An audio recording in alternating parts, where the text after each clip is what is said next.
අද අපේ ළමයා කිචන් එකේ වැඩ ගයිස්. මේ පේනවනේ රස අච්චාරුවක් හදනවා අම්මට කණ්ඩ. හොඳ පුතෙක්.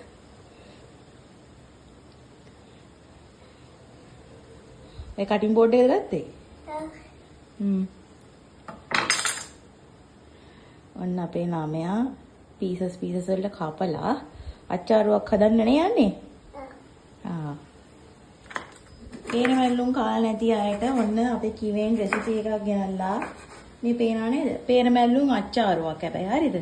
එයා දැන් මේ මැල්ලුම් ලියන සයිස් එකට තමයි පේර කපන්නේ අද. එහෙම නේද?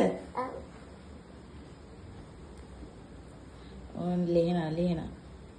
ඔහොම කපන්නේ නැහැ. අද මොනවද දාන්නේ මේකට ලුණු දාලා තිනවා? මම පෙපර් දැම්මා සීනි දාන්නේ මම ලුණු දැම්මා. ඔන්න දැන් මම සීනි දාන්නේ අච්චාරුවට කලක් ගන්න. චුට්ටක් දාන්න ඕන නැත්නම් ඔගලන්ගොත් හරියට හදිද්දි චුට්ටක් සීනි දාන්න. ඇති මේ සුගර් දැන්. ඔව්. අනිත් එක මොකක්ද? දැන් ඔක දැන් මික්ස් වෙල් කරන්න. හා. මික්ස්. අත් දෙකේ. නැහැ ස්පූන් එක මික්ස් කරන්න. ඔන්න ළමයි දැන් කිවෙන් අච්චාරුව හදලා ඉවරයි. නේ? ඔව්. කාලා බලන්න ආසිතේ. කාලා බලන්න ආසයි හිතයි. බලමුද කාලා?